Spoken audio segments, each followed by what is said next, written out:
look at what Jesus didn't say. Jesus did not say that you couldn't cure this because you didn't have faith. Jesus said unto them, the reason why you could not do this is because of your unbelief. They had faith, but their unbelief was bigger than their faith. They couldn't, if they didn't have faith, they wouldn't have tried to cast the demon out. They wouldn't have. Let me tell you this. I don't know how. One day we were having one meeting somewhere. You know, I was coordinating the meeting, and a friend of mine, Rev.Seyi, if you know him, Pastor Leye Ali, was ministering. And if you know this man, he's come to our church a couple of times. He's a demonstration man. When he comes, God's power, power, boom, bah. During the meeting, everything was going on. I was sitting at the back and I was just watching. Then I just saw one young man just came in, and he sat at the back, and he was looking around, and he was looking around. So he spoke to the guy sitting beside him. You know, you are sitting at the back, you are watching people. And I saw the guy turn and he pointed at me. I just took my eye as if I'm just there. So the guy came and sat beside me. I was like, hello. He said, sir, I'm looking for the pastor. Now, I didn't want to say that. Okay, talk to me. But I was like, for what?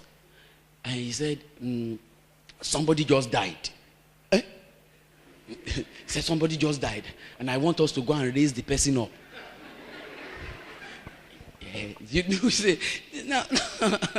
Now, I said that. You see the man that is preaching? that you see the power of God? That let's wait. After the meeting, I want you to go and talk to him, that you will see him. So, you know, just as we were doing like this, and after the meeting, I said, okay, go and see him. So, as he went to the front, I was using one eye to look at him. He discussed with Pastor Leye. Immediately he discussed with me. I saw Pastor Leye look at me behind. I just took my eye down. He now pointed back at me that is our pastor. Go and talk to him. So the guy now came back to him that they said you are the pastor now. And I said, okay, sit down. Tell me what happened. He said his friend, a lady, just died. I said, just died. Tell me what happened. He said he had died 4 days ago. Now that's not the end. That's not the end. You think they had died 4 days ago and he's still in the room, and they have buried her. So what do you? I said, they have buried her now. What he said? Let us go and exhume her and pray for her. I said that I'm not led. Now. And very close. Songo Cemetery here. Is it that we will take laborers with shovels and jiggers? Say, come, remove her. Bring her out. I didn't go to pray for her. I didn't go. Common sense says, don't go. The Spirit of God says, I'm not sending you. I didn't send myself. So I didn't go. I didn't go. And you know, different thoughts were just coming. Imagine, we now go and bring the dead body out. One day they'll just arrest you. I mean, police will just say, what? I mean, what are you doing with the dead body? You know. Now, why I brought that up is, now, I will say that I have faith to go and raise a 4-day dead, buried person. I didn't attempt it. But the disciples, they went to this boy.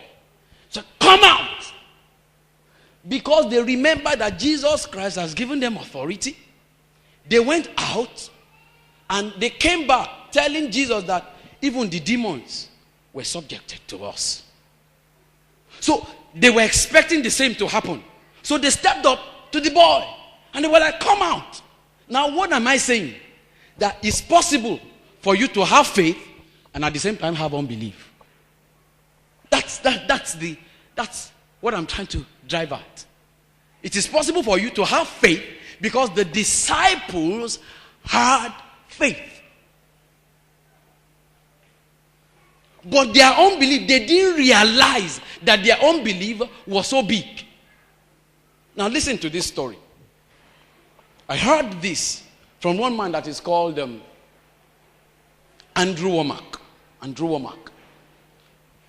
He said something happened to him when he was a little bit younger. That early in his ministry, he experienced God walk through him to raise a dead.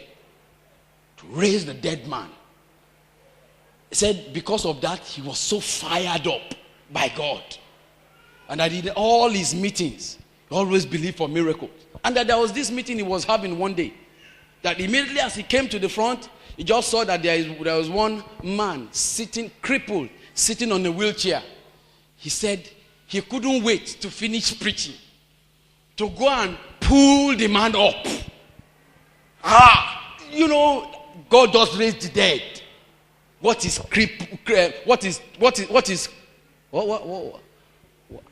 a crippled man? Small thing before God. So he finished preaching. He just walked up to the man. He said he just pulled the man. Get up! He said as he pulled the man just fell down. That he was so crippled he couldn't even break his fall. Immediately, just imagine that I pulled up a crippled man in front of you, and instead of the person standing up, the person fell down. All of you, he said he wrestled the man to the ground, tried to pull him up, tried to shake him, nothing. Now pulled the man back in the wheelchair. Say, the Lord be with you. The Lord be with you. The Lord be with you. And he just continued to beat him and they finished. He said he felt so shy. He felt so discouraged. And do you know that happens? Sometimes some of us, we've done some things and we got result. And at other times, we didn't get result. And you wonder that, oh God. He said that I'm not foolish. In front of people, if I don't have faith, and if I don't fully expect that man to stand up, I wouldn't have gone to pull him up. He said, I'm not stupid. He said he went back to his room that day, confused, dejected. He said he could hear everybody in the church was feeling, He was just there. He said he didn't get the answer to that until 3 years after. One day, he was just reading one book. Everybody, you know this man that is called Smith Wigglesworth.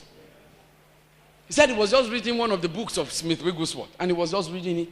And he said almost the exact thing that happened to him happened to Smith. Smith has this characteristic way of doing his meeting.